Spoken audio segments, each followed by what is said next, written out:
अस्सलाम वालेकुम जी, my name is Asma Sheikh. Welcome to my channel. हाजिर हम के लिए एक और इंटरेस्टिंग हिस्ट्री लेकर। तो आज बात कर लेते हैं लाहौर के मोस्ट फेमस दरवाजे। अगर आपने कभी सोचा है कि पुराना लाहौर कैसा लगता था और पुराने शहर को नए शहर से कैसे मुमताज़ किया जा सके, तो आप बिल्कुल सही वीडियो पर आ पहुंचे हैं। जवाब बहुत आसान है। पुराने शहर का निचोड़ हासिल करने के लिए आपको लाहौर के 13 दरवाजों का दौरा करना पड़ेगा, जो कभी 9 मीटर ऊंचे ईंटों की दीवारों से जड़े हुए थे। इन 13 दरवाजों के बारे में अगर आपको मालूमात चाहिए तो मेरे वीडियो में मेरे साथ आगे तक बंधे रहिए। शहर की अहमियत, मकाम और बहुत कुछ की हिफाजत। लाहौर की तारीख बताती है कि इस शहर पर कई बादशाहों ने हुकूमत की। शायद यही वजह है कि यह पाकिस्तान का सकाफती लिहाज से सबसे अहम शहर है। पुराने लाहौर को दीवारों का शहर भी कहा जाता है। फसील वाला शहर 16वीं सदी में हमला आवर और लूट मार से बचाने के लिए बनाया गया था, जिसे अब हम लाहौर कहते हैं। बदकिस्मती से फसील वाला शहर इतना शानदार नहीं जितना कि पहले था। दीवार बामुश्किल देखी जा सकती है और लाहौर के 13 दरवाजे कुछ वक्त के साथ बोसीदा हो गए हैं, जबकि कुछ बरतानवी राज के दौरान मंधम हो गए। अगरचा इनमें से कुछ को दोबारा बनाया गया था, लेकिन वो अपनी असली शान में वापस नहीं है। लाहौर के 13 दरवाज़ों में सिर्फ 6 अब तक खड़े हैं। बाकी 7 दरवाजे अब नज़र बिल्कुल नहीं आते। ताहम हम आपको इनके बारे में बताते हैं, जिनमें है Bhati gate, Delhi gate, Kashmiri gate, Lohari gate, number 5 पर रोशनाई गेट, नंबर 6 पर शेरांवाला गेट, नंबर 7 पर अकबरी गेट, नंबर 8 पर मस्ती गेट, नंबर 9 पर मोची गेट, नंबर 10 पर मोरी गेट, नंबर 11 पर शाह आलम गेट, नंबर 12 पर टकसाली गेट और नंबर 13 पर आती है यकी गेट। तो उन दरवाज़ों के बारे में बात कर लेते हैं जो अब तक मौजूद हैं। लाहौर शहर के चारों तरफ बुलंद व बाला दरवाजे देखे जा सकते हैं। बात कर लेते हैं भाटी गेट के बारे में।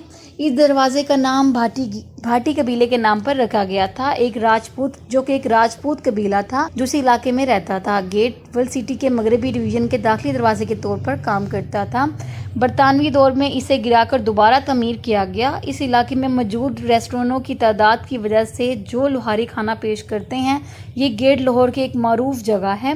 गेट के आसपास के इलाकों में तारीखी एतबार से बहुत से अहम मकामात हैं जिन पर आपको ज़रूर जाना चाहिए, जिनमें फ़कीर खाना म्यूज़ियम गेट के अंदर वाक़या है, जहां आपको तारीख के मुख्तलिफ अदावर के नमूने मिल सकते हैं। गेट बाज़ार हकीमिया में खुलता है। ये बाज़ार हकीमियों के लिए मखसूस है। कुछ लोग भाटी गेट को दाता दरबार से भी जोड़ सकते हैं, क्योंकि ये दरवाज़ों के बिल्कुल बाहर वाक़या है, जो मेरात की रात नात पढ़ने वालों और कवालों का मुतरादिफ है। अब बात कर लेते हैं दहली गेट के बारे में। मुगल शहनशाह अकबर की तरफ से तामीर किया गया गेट है। ये दरवाज़ा पुराने लाहौर के मशरकी हिस्से के करीब खड़ा है। इसका सामना इस वक्त मुगल खानदान की राजधानी दिल्ली की तरफ था। आज़ादी के दौरान फसादात की वजह से गेट को बहुत से नुकसान पहुंचा था, लेकिन इसकी तज़ाइन और आराइश की गई। दरवाजे में दाखिल होने पर आपको बाएं जानिब शाही हम्माम नज़र आता है, जिसे हकीम आलिमुद्दीन ने बनाया था। शाही वॉशरूम के अलावा दहली दरवाजे के आसपास के अंदर बहुत से दूसरी तारीखी इमारतें हैं, जिनमें वज़ीर खान मस्जिद भी शामिल है, जो मुल्क की सबसे शानदार मस्जिद है। मस्जिद के सहन में हज़रत मीरा बादशाह की कब्र है। गेट के अंदर कई दिलकश हवेलियां वाक़या हैं, जो सयाहों को अपनी तरफ मुतवज्जा करती हैं। गेट के आसपास कपड़ों का एक बहुत बड़ा बाजार है, जहां आपको रिसाइकल शुदा कपड़े बराए नाम मिल सकते हैं। अब बात कर लेते हैं कश्मीरी गेट के बारे में। दहली दरवाजे से मुत्तसिल वाक़या कश्मीरी गेट का रुख वादी कश्मीर की तरफ है, इसलिए इसे कश्मीरी गेट कहा जाता है। पुराने कश्मीरी बाज़ार की तंग गलियां आपको 17वीं सदी तक ले जाएंगी। बाज़ार में एक सड़क भी है जो आपको सीधे वज़ीर खान मस्जिद तक ले जाती है। आज़म क्लॉथ एशिया की सबसे बड़ी कपड़े की मार्केट गेट से निकलने वाली सड़क के जरिए आसानी से काबिल रसाई है। यह हवेली अब लड़कियों के कॉलेज में तब्दील हो चुकी है।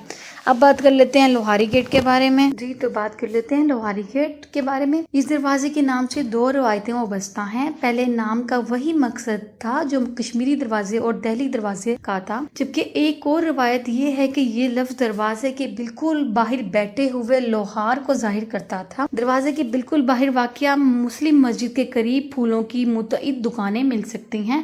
ممکنہ طور پر ملک کا سب سے مشہور بازار انارکلی دروازے کے بالکل سامنے واقع ہے۔ بازار سے ملحق آپ کو قطب الدین ایبک کا مقبرہ بھی مل سکتا ہے۔ گیٹ کے اندر کھانے کے کافی جگہیں دستیاب ہیں، جن میں حاجی صاحب نہاری والے، شیخ چٹکارا اور مٹھائیاں اور بشیر حلوہ پوری اور بہت سے دوسرے۔ اب بات کر لیتے ہیں روشنائی گیٹ کے بارے میں۔ خضری دروازے کے نام سے بھی اس کو جانا جاتا ہے۔ اس کا نام ایک عظیم سنت امیر البحر، جس کا معنی ہے پانی کے کمانڈر، کے نام پر رکھا گیا تھا، جبکہ مہاراجہ رنجیت سنگھ نے لاہور پر قبضہ نہیں کیا تھا۔ مہاراجہ نے گیٹ کی حفاظت کے لیے 2 شیر پنجرے میں رکھے تھے، اس لیے شیراں والا گیٹ شیروں کا دروازہ کے نام سے مشہور ہے۔ ایک بار جب آپ دروازے سے داخل ہوں گے تو آپ کے لیے پرانے لاہور کی راستوں کو تصور کرنا مشکل نہیں ہوگا، کیونکہ بازار کی تنگ گلیاں ضروریات زندگی کی مختلف چیزوں سے بھری ہوئی ہیں۔ شاہی قلعہ، جسے قلعہ لاہور اور بادشاہ مسجد کے نام سے بھی جانا جاتا ہے، یہ بالکل اس کے درمیان میں واقع ہے، ملک کی سب سے شاندار مسجد میں۔ اب بات کر لیتے ہیں شیراں والا گیٹ کے بارے میں۔ شیراں والا گیٹ کو اصل میں خضری گیٹ کہا جاتا ہے، جو کہ ایک عظیم مسلمان بزرگ حضرت خواجہ خضر الیاس کے نام پر رکھا گیا تھا۔ بعد میں اس گیٹ کا اصل نام بدل کر شیراں والا گیٹ رکھ دیا گیا، کیونکہ مہاراجہ رنجیت سنگھ نے اس کی تعمیر کے بعد گیٹ کے قریب 2 شیر پنجرے رکھے تھے۔ لفظ شیراں والا گیٹ کے مقامی زبان میں ٹائیگر گیٹ کا ترجمہ کرتا ہے، اس لیے اس کا نام شیراں والا گیٹ پڑا۔ آپ کو یہ جان کر حیرت ہوگی کہ اس دروازے کی اصل ساخت آج تک موجود ہے۔ جی تو یہ تھے وہ 7 گیٹ جو اب تک موجود ہیں، اور باقی 6 گیٹوں کے بارے میں آپ کو اگلی ویڈیو میں بتاتی ہوں۔ تو اگر میری ویڈیو اچھی لگی ہو تو میری ویڈیوز کو لائک اور چینل کو سبسکرائب کر دیجیے گا۔ تب تک کے لیے اللہ حافظ۔